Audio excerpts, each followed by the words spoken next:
Get fortified.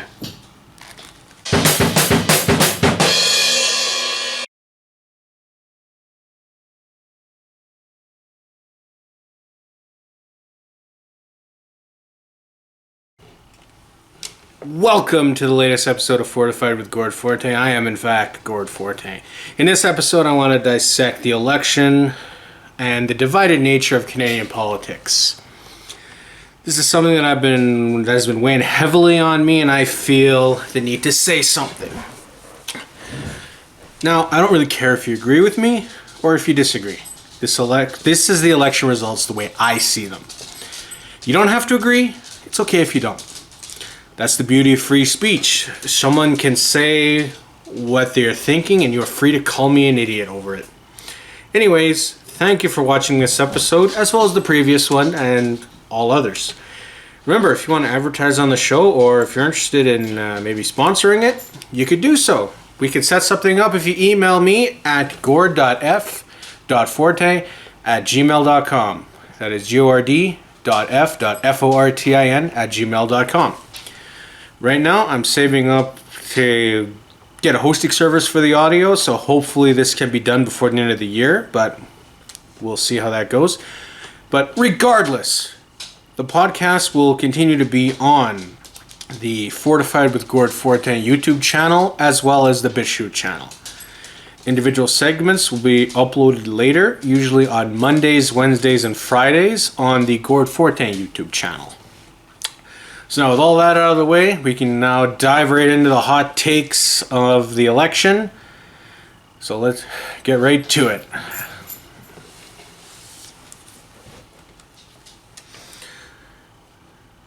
Now, hang on here. Now the 2019 federal election is over. It took place on the 21st of October. Incumbent Prime Minister Justin Trudeau has won re-election, but with a minority government. The Liberal Party of Canada won 157 seats in the House of Commons in this election.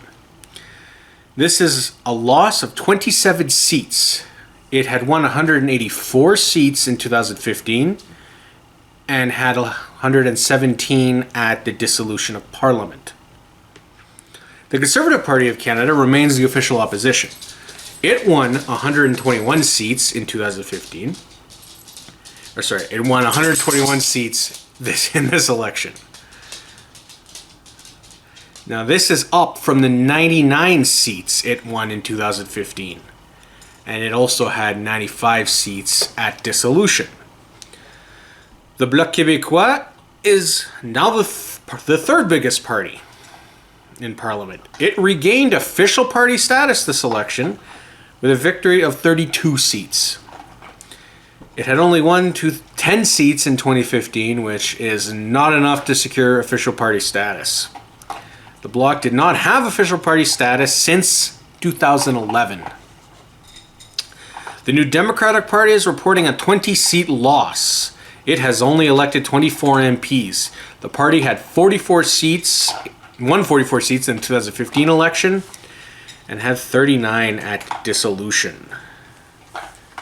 The Green Party is reporting a gain, electing 3 MPs. Now, it had, in 2015, the only Green Party person to win a seat was leader Elizabeth May. Now, during that Parliament, the Green Party won another seat through a by-election, and they held on to those 2 seats until dissolution. The newly formed People's Party of Canada was shut out of the House of Commons. Leader Maxime Bernier, who won his seat as a Conservative in 2015, lost it in 2019. Voter turnout was 65.95% nationally. This is down 2.35% from 2015, when it was 68.3%. The Conservatives won 6,155,662 votes. This was the most of any party at 34.4% of the popular vote. The Liberals got 5,950,950 votes, or 33.1% of the popular vote. The Democrats got 2,849,214 votes, or 15.9% of the popular vote. The Bloc got 1,376,135 votes for 7.7% of the popular vote. The Greens got 1,162,361 votes, or 6.5% of the vote. The People's Party got 292,703 votes, or 1.6% of the popular vote. So now that we've got the facts and the results, the hard data out of the way, I want to start analyzing and dissecting them. So now really it is hot take time. Everyone has them, unfortunately. But after the break, we're going to get into my reaction.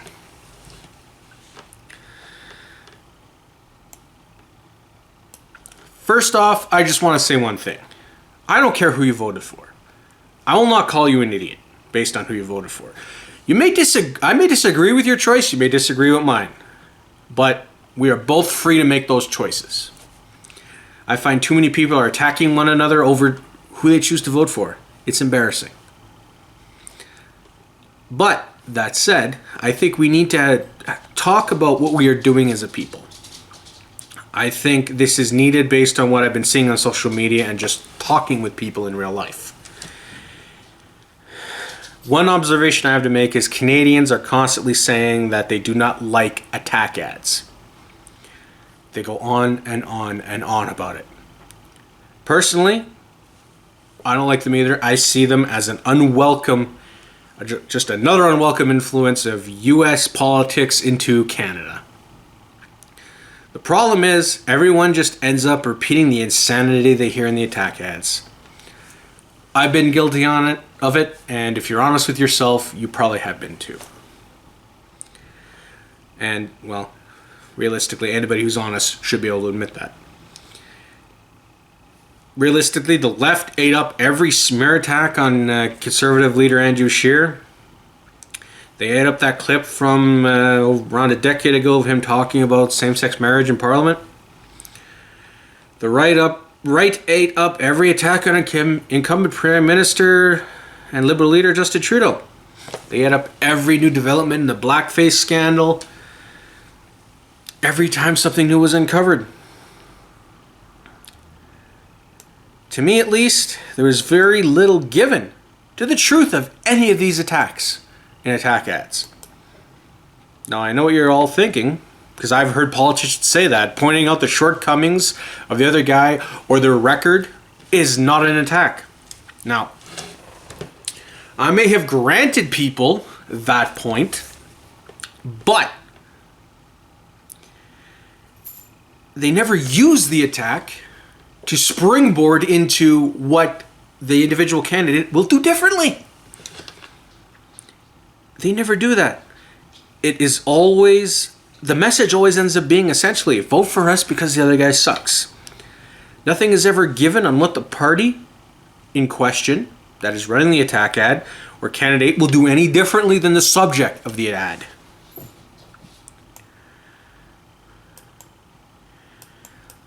Now, we all have these complaints, yet the practice continues. Why is that? I'll tell you why. It's because we let it.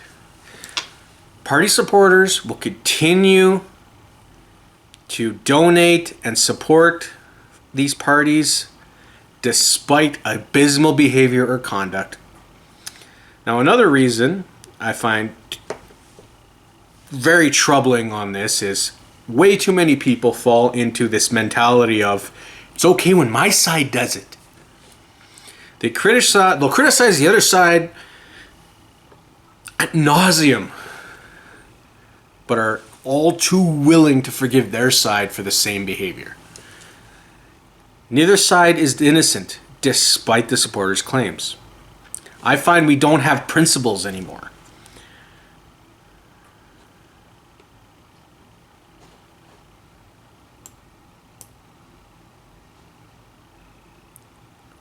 This is what is so infuriating, I find, with politics today. No one follows principles. It's about getting ahead at any cost. Politicians have forgotten that their role is to represent the people, us, not win elections. Their role is to represent us as well as govern, not to win.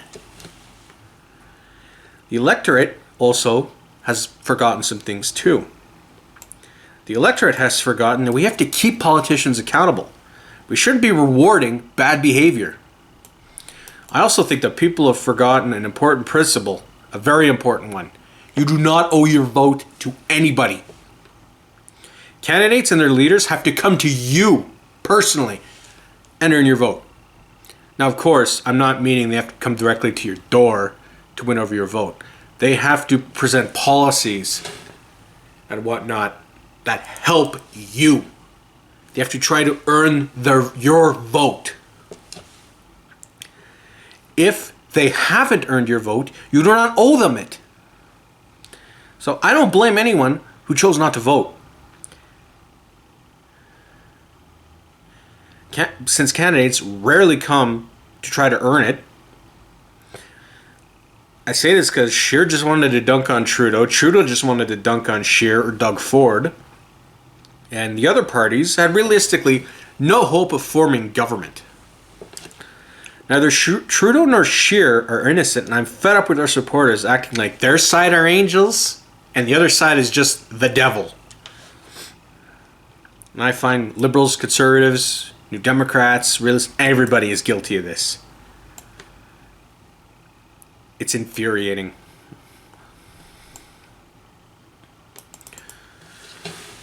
Now, another interesting point that I feel we need to dissect is the results themselves. And I'm talking about seat count and the popular vote. We have a party forming government that did not get the highest vote percentage. Now, I did some research on this, because this is the first time I've come across it personally. And I come to find out that it's not actually unheard of. It's rare, but it does happen. I found at least 3 examples in my research. Now, there could be more. And I encourage you to look at past election results to see what you can find. Most recent one that I found was in 1979. Joe Clark's Progressive Conservatives got similar results. His party got 136 seats with 4,111,606 votes. That translated to 35.89% of the popular vote. The Liberals, under then incumbent Prime Minister Pierre Elliott Trudeau, got 114 seats, but instead got 4,595,319 votes, or 40.11% of the popular vote. In 1957, John Diefenbaker's Progressive Conservatives won a minority government. That party won 112 seats, 2,572,926 votes, which translates to 38.5% of the popular vote. The Liberals under Louis Saint-Laurent took second place with 105 seats, but got 573 votes, which translates to 40.5% of the popular vote. William Lyon Mackenzie King's Liberals won a minority government in the same way in 1926. The Liberals took 116 seats with 1,397,031 votes, which translates to 42.9% of the popular vote, while Arthur Meighen's Conservative Party, which is not to be confused by the present-day Conservative Party, got 91 seats but 1,476,834 votes, which translates to 45.35% of the popular vote. So, both the Liberals as well as various incarnations of the conservative movement in Canada have both benefited, realistically, from the way we run our elections. In this case, winning a minority government while not actually getting the popular vote. So, based on the research, I could see it appears to be rare, but not impossible. There have been minority governments that form government, essentially.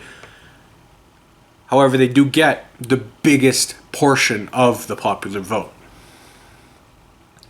Now, I've noticed that since October 21st, there have been a lot more people that have been talking about Canada needing some kind of election reform. Currently, our elections are run using the first-past-the-post system. This means that to win, the winning party just has to come in first place in the most ridings in the entire country. The candidate that gets the most votes in each of these ridings becomes the member of parliament. If the party ends up with the most MPs, they will form government. Now, if they win the majority of the ridings, they will form a majority government. If they win the minority, if they get the most, but it's still... There's a better way to explain this. If the opposition still has more MPs than the winning party, that's when it becomes a minority government. So, let's be clear. First off, we need to be clear. No matter what you think of the results, Trudeau has won a second mandate. It doesn't matter what you think of the first-past-the-post system. Trudeau did what he needed to do. His party got the results that were needed to form government. To do so, his party had to elect the most MPs to the House of Commons. They did so. That is the system we have. They won by the rules we have in place. So, as long as there's enough Liberals that won most of Canada's ridings, Trudeau has a legitimate right to form government. Canadians gave him a mandate. You may not like it. I may not like it. But it is reality. Just because that's how the game is played, though, and it has been played that way for generations, does not mean that the rule book needs to be rewritten, though. I think these results should show everyone that the first-past-the-post system no longer serves us. It shows that mandates will be given to a party that clearly does not get the most votes, or that parties could get power of majority governments against the will of the people. It's happened in the past and will continue to happen in the future. Now, what do I mean by that? You could still win the majority of the ridings to form a majority government. However, you could still form that majority government but not get 51% or over the popular vote. Critics of this system call that, in that case, a false majority. However, the government, the winning party and its leader still get the powers of a majority government. Canada's electoral system is broken. I say that because we end up with what is supposed to be a representative government that clearly does not represent everyone. I personally realized a while ago that the first-past-the-post system needed to be scrapped, but always unsure of what should replace it. I thought mixed proportional representation wasn't the answer, and we should consider something else. My problem stemmed from how it was originally explained to me. I didn't like that seats could be given to parties that didn't win in a riding. But after this election, I'm a little more open to it when I realized that mixed proportional representation may better distribute seats to match the popular vote. That has made me a little more open. My concerns still bother me, quite a bit actually, but I can see that the first-past-the-post system is so badly broken that we need to try something else regardless. It is broken to the level that more harm is being done, in my opinion, keeping it than it would be changing to a proportional representation and still having to iron out those kinks. I think ranked choice voting would go a long way in reform, as this would help people be able to vote at least their conscience for their first choice, and then on your second choice you can consider maybe voting for the lesser of two evils. But of course, even in that scenario, We would need candidates and leaders that are worth voting for. Now, none of these systems, in my opinion, fix what I think is one of the biggest problems with the Canadian government, is the party system. I think that can only be fixed if we have a consensus-type government where every MP, regardless of the party they belong to, each are part of the government. Right now, only the Liberals form the government. So that means Conservatives, New Democrats, and Greens, and Bloc Québécois. They're all opposition. They're not part of the government at all. I also think it'd be a good idea to cast 2 votes on election night. One for Prime Minister and one for your MP. And I don't care if you end up with a majority Conservative Parliament with a Liberal Prime Minister. If you're a politician, your job is to work together. Under the current system, only the winning party forms government, like I said. Everyone else is in opposition. So if your MP is in opposition, your riding will most likely get nothing done. Of course, that doesn't mean decisions or representation would be improved if we change everything. Now, I doubt the Liberals at this point will have any desire to change the electoral system now, especially since the system that we would most likely change to would have led to their defeat. The projections I saw under mixed proportional representation were to give the Conservatives a minority government. Yeah, a minority government. The New Democrats would have been in 3rd place, the Green Party would have had more than 3 seats, and the People's Party would have gotten a few seats as well. Now, I know a Conservative minority would not be seen as any better than the Liberals to some, but when you look at the other parties and you see that the House of Commons better represents the will of the people, I think maybe those results might have been better. Now, whether, of course, that translates into a parliament that actually follows our will is a completely different story. At the end of the day, I think electoral reform may get some lip service, but largely nothing is going to change. The Conservatives have never really campaigned on this issue, and the other parties are too small to influence anything. I think for election reform to take place, it either has to come from the Liberals or the Conservatives. And I have faith in neither. I fear these concerns will ultimately just be forgotten. Society will move to the next offensive thing that happens that we all got to be offended about. And we'll forget all about how we need election reform. Mark my words, that's going to happen.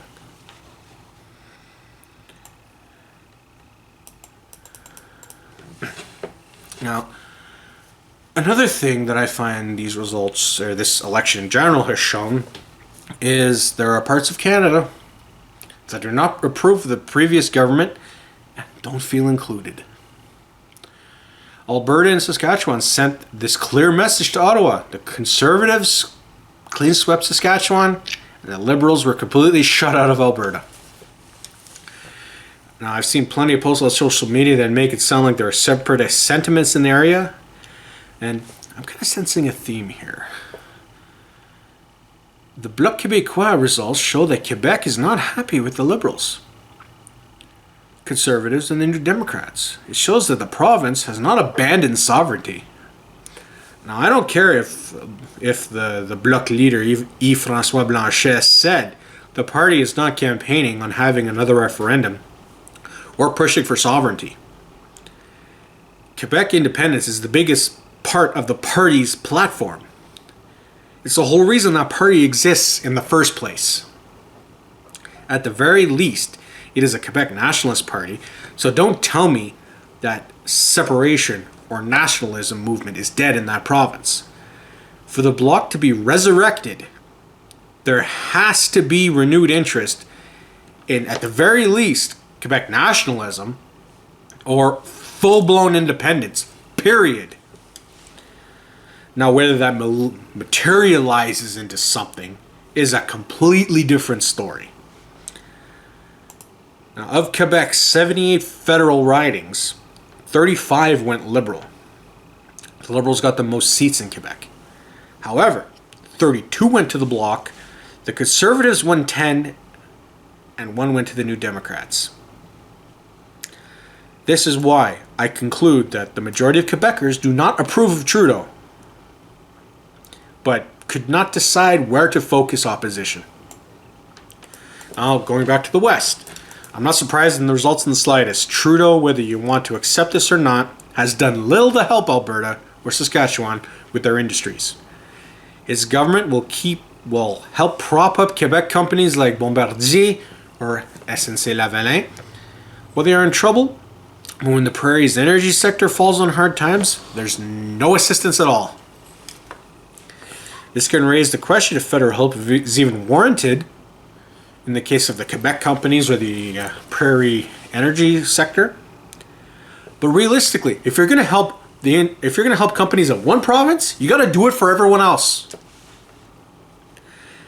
He showed that he's no better than Stephen Harper in getting pipelines built.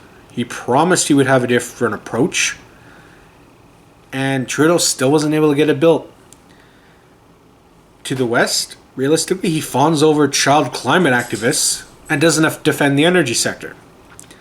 So based on the way Trudeau governed and campaigned, it is clear he was writing off Alberta and Saskatchewan. I have long said that the next crisis on national unity will not come from Quebec.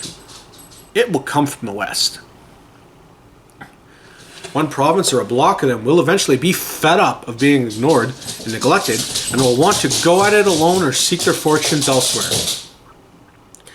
It looks like the sentiment in the West may be more focused at this point. Now, you don't have to agree with Alberta or Saskatchewan's point of view, but you should at least be able to follow the logic of why they feel the way they do. I think right now, Western separation is kind of a meme or a joke right now. It's a way to protest results. It's a way to show you don't approve. Presently, I don't think there realistically is a need to worry about a unity crisis. Now, one thing, looking at social media, that I find has been amusing is seeing the posts of the separatist memes for the Republic of Western Canada, yet no one can agree on what's part of this proposed republic. And I've seen this with any combination of British Columbia, Alberta, Saskatchewan, Manitoba, Nunavut, Northwest Territories, and Yukon, or just portions of all these provinces or territories. I've seen a map with Saskatchewan, Alberta, and just northern BC joining. I don't know how serious these are realistically, but Alberta and Conservative are the only two of the jurisdictions I just mentioned that primarily vote Conservative presently. The territories all voted for either the Liberals or the NDP. And in Manitoba and BC, the support for parties is split. But realistically, I am most likely overanalyzing a joke at this point. It's amusing, but this is not something Trudeau should ignore. This is an issue that could fester into a big problem for him. Unfortunately, the odds are not in the West's favor that Trudeau will go against his base in the East to appease them. But the least he could do is try to show that he does care and put efforts to make lives better. If he can't do that, in the very least, he's not a leader. One thing I want to point out, and I know neither province is going to like hearing this, but both Alberta separatists and their Quebec counterparts are so alike that it's funny. Both groups can't stand the other. While Quebec wants to separate primarily to concerns about their culture, Alberta, it's about their economy. But they each end up making the same arguments. Both point out to historical grievances of how they've been hurt and held down being part of Confederation, yet refuse to acknowledge the other's arguments. I'm no separatist on either side, but I understand why each one wants out, or would want out. I could follow the logic. I understand that Alberta is fed up of having its primary industry siphoned for cash to the breaking point, but never receiving any benefits back. Quebec is fed up with its language and culture being sacrificed so it could fit into Confederation easier. I'm not sure what could be truly gained by separation on either front. I think getting pipelines for Alberta would be tougher if it was an independent nation. Of course, if it leaves with enough jurisdictions that lead to it at least having a coastline, it might work. Still, a lot of Alberta's population is that of people that migrated from other provinces. I would think not everyone in that group would want to give up being a Canadian. As someone in that demographic, I would probably go home. I don't want passports and international border crossings involved in visiting my family and friends back home. That said, I will not presume to tell anyone what's best for them or their jurisdiction. This is just how I feel. Anyways, I'm not sure what can be gained by this observation, but it's one I felt I needed to make. Now, the last thing I wanted to speak about on the election is to do an analysis on the leaders of the mainstream parties. Each of the federal leaders, at least as the date of recording this, remains the leader of their respective parties. I'm going to start with my analysis with Justin Trudeau, since he won in as Prime Minister. I personally think he is in the most trouble as leader. Now, he started good. He's the leader that brought the party back to prominence after Michael Ignatieff led them to third-party status in 2008. Trudeau got them out of third place and back to form a majority government in 2015.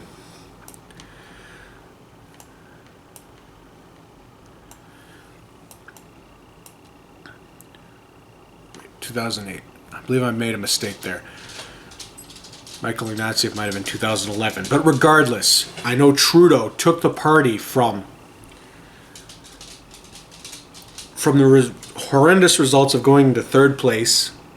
He became leader after Michael Ignatieff. And then in the next election, they went to a majority government. So, now that he rebuilt the party like that, he goes to his next election where he took that majority and got reduced to a minority government where his party didn't even get the popular vote. Trudeau realistically should be in a precarious position. His position as leader should be in jeopardy and under serious review.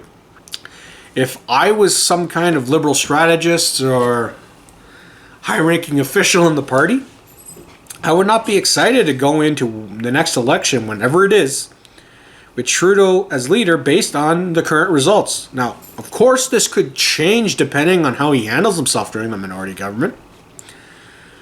But based on what I can see now, today, based on what we know now, the Liberals should be considering their options on who will succeed him. The results in this election show he is not viewed as a great leader or uniter. They could be heading to defeat if Trudeau continues to operate autocratically. Now, partisan politics aside, Trudeau's actions show that he's a hypocrite. The instances of blackface or his treatment of Jody Wilson-Raybould and Jane Philpott shows he does not hold the values he claims to have. I have no faith that the Liberals will be looking at their options. Personally, I think Liberals are going to look at these results, aren't going to look at these results the way they should. Although they won, this should be seen as a loss. This should communicate the message that they are not, this should communicate the message that what they are doing is not working for everyone. They should show them that they need to change. This should communicate the message that their leadership is divisive. And when it comes to Andrew Scheer, the Conservative leader, I'm torn. On one hand, his party made gains, but at the same time, he dropped the ball. Trudeau was seen as corrupt due to the SNC-Lavalin scandal. And he could clearly show, based on how he treated the two women and blackface, that Trudeau's a hypocrite. Yet he couldn't profit from it. He could not capitalize on it. He couldn't benefit from it for whatever reason. This shows weakness in his leadership. The party may have to consider that, although he was a middle-of-the-road candidate in the leadership race, as far as I'm concerned. They may have to look at him as not being electable. The Conservatives may have to consider a new leader because of the Liberal attacks. May have done enough damage. He may now be painted as someone who is against abortion and gay marriage, and thus the average person might not be able to get behind him regardless of any explanation Scheer gives. I think Scheer's biggest mistake was trying to shift the Conservatives a little more to the left. Now, in this society right now, I find the center-left is politically homeless, and they may have been more open to the olive branch given by the Conservative Party. But the far left views the Conservatives as intolerant and uncaring. They're not going to vote Conservative. So the party had nothing to gain and everything to lose. Scheer said his party won't do anything on abortion and gay marriage, yet it did not make up its campaign. But people still perceived that somehow it would. Also, one thing I feel very inclined to say is his party did not lose due to vote splitting. Maybe certain candidates did, but in large, the party did not. The People's Party did not steal enough votes to realistically cost them the election. Now, wrapping up an analysis on Scheer, ultimately, I would not be surprised if he stayed or was replaced in the long run. One word of warning to the Conservatives, though. Realistically, if you're looking to replace him just because of the way he was portrayed in attack ads and how he might be perceived, realistically, the next Conservative leader is just going to be treated the same way. So, I'll leave it at that. I'm going to next move to the New Democrat leader, Jagmeet Singh, and I'm probably going to be the hardest on him. As stated earlier, the party under his leadership burned down everything Jack Layton built as leader when he was leader. The orange wave has dissipated with no trace of it left behind. The party is back to being number 4 behind the bloc. Jagmeet's leadership should be seen as a failure. He took too long to win a seat in the House of Commons, and overall, he has no presence. Realistically, if he was a store manager at McDonald's with these results and these numbers, management would sack him completely. I think the party is worse off for having him as leader. Under his leadership, the party has been cheering for and supporting censorship of their opponents. They applauded the original decision to exclude the People's Party from the French and English debates due to it pushing a message the New Democrats didn't like. And the party spoke out against the decision that ultimately allowed the People's Party into the debates. I can point to another occasion under his leadership where the New Democrats spoke out against Jordan Peterson speaking at a Senate committee hearing on online harassment. And you guessed it, it's due to them not agreeing with his message. In both occasions, they argued that their opposition held opinions that were intolerant.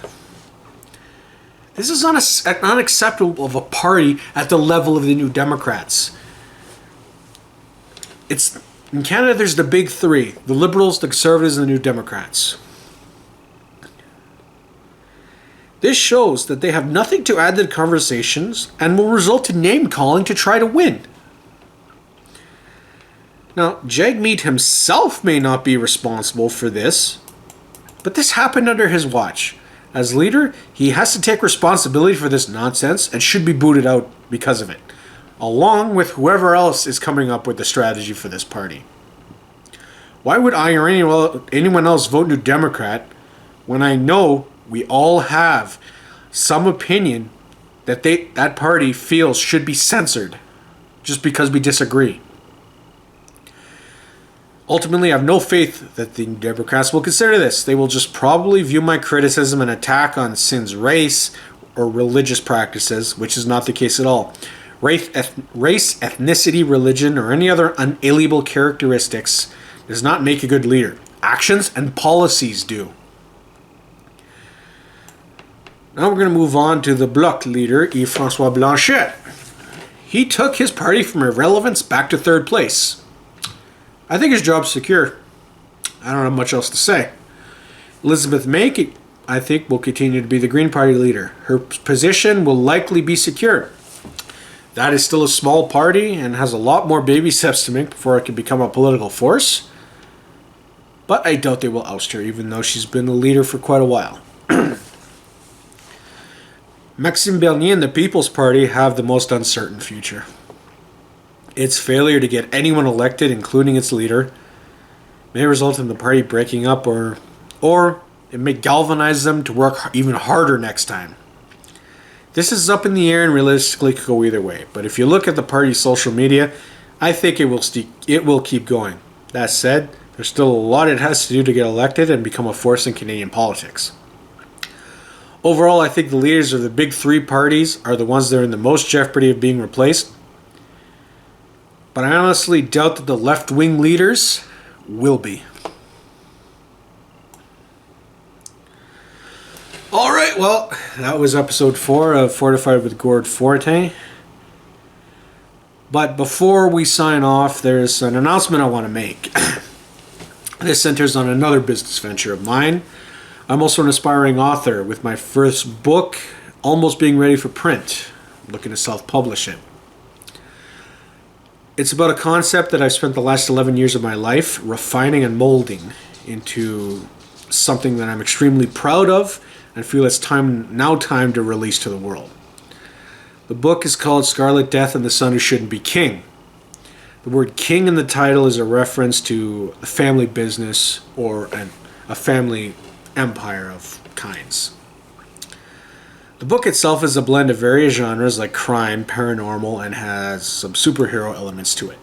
I created this concept because I always wanted to read or do a comic that is